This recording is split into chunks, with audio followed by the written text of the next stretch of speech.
And it's time for us to do some AM business. The domestic aviation industry in Ghana has witnessed change over the course of 2018 from one airline to three. But despite the transformation, data from the Ghana Civil Aviation Authority show that passenger numbers had declined by 13.6%. The decline, which is the third reduction in 5 years, was largely attributed to supply challenges on the side of airline operators. So in today's AM Business, we take a look down memory lane to assess the industry and see how it has fared over time. Today, with 3 airlines operating on domestic routes, Ghana's domestic aviation industry may be bouncing back. Recovering from a monopoly in 2017 where there was only one carrier, Africa World Airlines. At its peak in 2014, the domestic aviation industry lifted well over 700,000 passengers and airfares were on the low. It was actually very good because people had just discovered the availability of flights and the ease, comfort, and also the fact that you could go to Kumasi and return the same day without having to spend 5 hours on a car, pay hotel bills and such like. I think what made the market more vibrant was the fact that airlines were more reliable. Ghana went from approximately 4,000 people a month traveling internally. By the end of 2013, there were probably about 70,000 people traveling on a monthly basis, which would aggregate it down to be about 800,000 people per year. So the numbers shot up, and it was a big difference. You find that the ability to go to Kumasi for lawyers, get the first flight in the morning, get to court in time to be able to sit your cases, and then get a third, fourth, fifth flight back. The fact that there were 3 major airlines, 540, Starbow, and Africa World, operating at the same time, also meant that the fares were rather equal. In doing that, people could actually go to the counter and say, well, 540 is leaving at 59 cities, Africa World is leaving at 60 cities, and Starbow is leaving at 62. Which one and what time do I need to get to Kumasi? So availability of seats was actually quite important. The period between 2012 and 2014 saw a surge in domestic air travel. Basically, passenger numbers were soaring at around 700,000 passengers per annum. Around that period, we had 5 airlines: Flight 540, CityLink, Starbow, Amtrak, and Africa World Air. Fast track 5 years down the lane to 2017, and the industry was dwarfed to just one airline, that is Africa World Airline. A combination of managerial problems, difficult operating environment for airlines, lack of financial muscle in a cash-intensive industry, and poor equipment choice are but a few of the setbacks that brought most of the domestic operators to their knees. Now, the availability of funds to be able to lease aircraft is crucial. You find that Ghanaian banks, when they're charging the 28 to 38%, this percentage factor, doesn't work in the airline business. It's a business that operates on approximately 7 to 9% profit on an annual basis, if you're lucky. A lot of airlines go under because they're not able to achieve that. You cannot do this when your availability of funds is based upon 28 to 30% interest rates on an annual basis. So all of a sudden, your 7%, if you aggregate more or factor that in on a 12-month basis, you're 7% and you're in the minus division already. Why did all the other airlines fail? I can only speak for the ones that I knew of internally.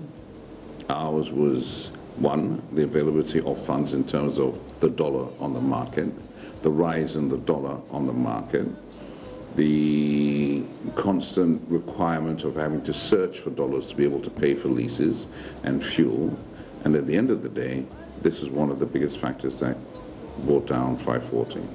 The import duties, taxes on import duties, which domestic carriers are supposed to pay, and 40% on every item is way, it's a mind-boggling, and we have to. We are appealing to government to ensure that that is, being looked at. So the high cost of jet fuel, well, the depreciating Ghana cedi against the dollar, and nuisance taxes like the 17.5% tax on domestic airfares are among the many factors that crippled this industry. Amidst the challenges, the woes of the industry further worsened with the introduction of a 17.5% tax on domestic airfares.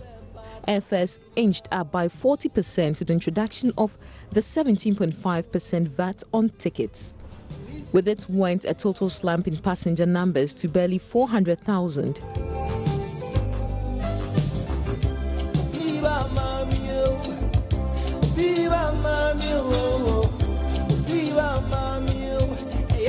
One would have thought, with Africa World Airlines being the only players, as at 2017, it would have made massive gains. But head of commercial for the airlines explained it was not the case.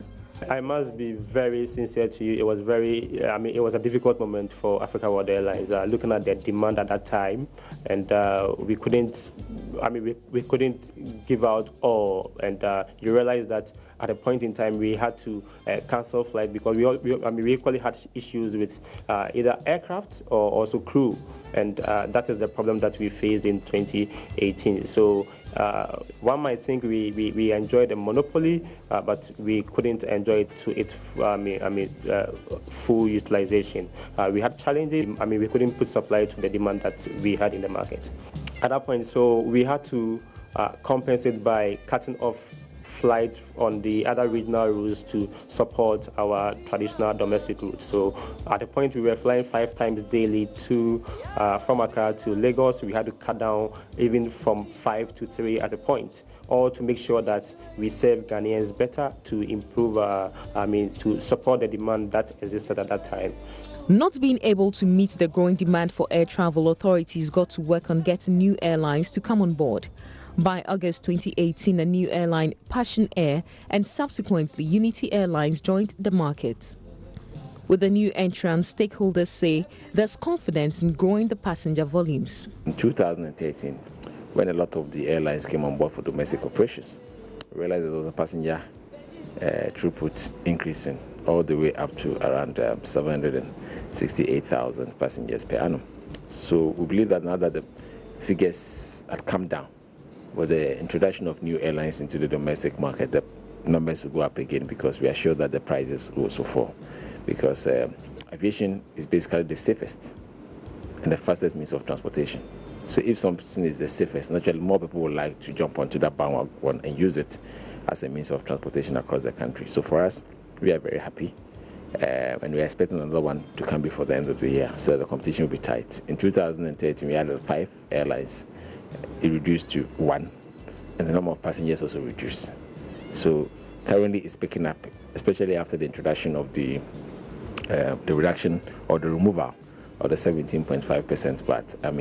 Our growth has increased to about 14.7%. If we had gotten Starboard to be in the system, it would have been higher, because initially it moved all the way to 24%. But because Starboard went down and there was no competition and there was a monopoly by hour, the prices just shot up and the numbers started dropping. Now that we are getting more airlines into the system, we know and we are sure that the numbers will go up again. Demand for domestic transportation. About 5 years ago, we were carrying almost 780,000. As we speak, we are carrying less than half of that figure. As at the end of 2017. What it means is that the demand was there, but supply. We had a lot of airlines, about 5 or so at the time. And then as at last year, there was only one, December. It means if we should increase capacity and then do our marketing properly, we could still bring back all those lost passengers. With high expectations and optimism of developing a busy domestic aviation industry, regulators are assuring of policies to further boost the new drive. We're encouraging them to enter into alliances, partnerships and mergers so that they'll be more efficient, they can achieve the required economies of scale.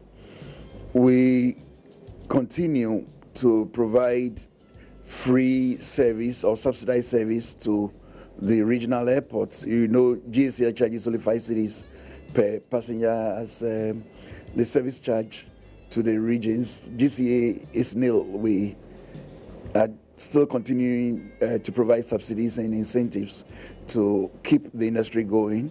We are also very strict on their financial and operational returns. We review their performance regularly so that if there are issues relating to their financial or operational health, we engage them proactively to help find a solution to that.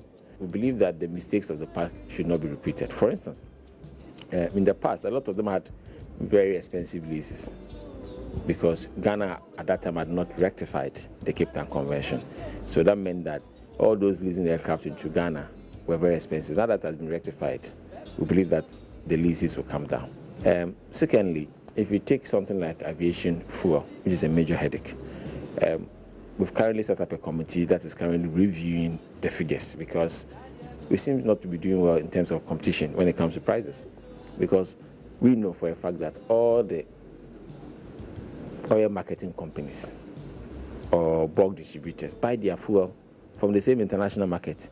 So under what circumstance is Ghana's prices always looking too high? So for us, we believe that it's very appropriate that we set up a committee. We've done that already, and then the MPA is chairing it with other members of the Ghanaian society to make sure that the prices of aviation fuel actually come down. And when they come down, it enhances the profitability of the airline because about 40% of their cost comes from aviation and fuel costs. For the new entrants like Unity Airlines, they believe additional routes could also help introduce more markets. I see a situation where there will be more movement within Ghana from one country, one city to the other, not necessarily everyone starting from Accra, because people do not necessarily fly from Accra into Kumasi. Some may terminate in Sunyani, but there is no airline. So you think you are carrying Accra Kumasi passengers, but they may end up in Winchi or Brong, somewhere in Brong or Half or anywhere around.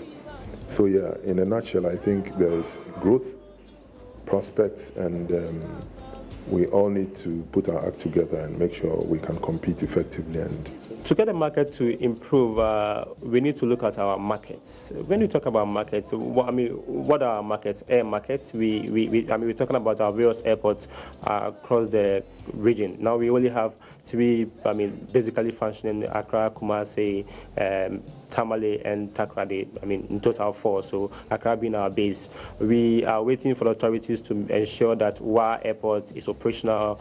Africa World Airlines.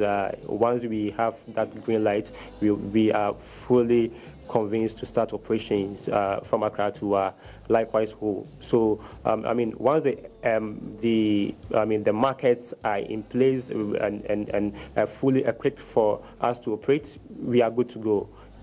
Although the dust so far is settling, domestic airlines are still pushing with more innovative products, not just to stay relevant, but beat a more dangerous rival, the bus transport markets. The relevance of a strong domestic aviation industry spans far beyond the borders of Ghana, as a strong domestic aviation industry helps feed other airlines which operate further into the continent and beyond the continent, hence developing Ghana's goal of becoming an aviation industry.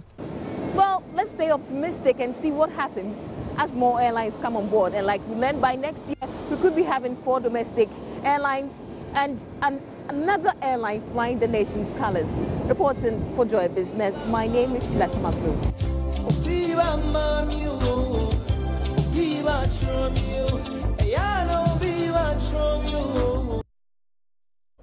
And that's AM Business for this week. Join us is on every Wednesday and is brought to us courtesy EcoBank, the Pan-African Bank.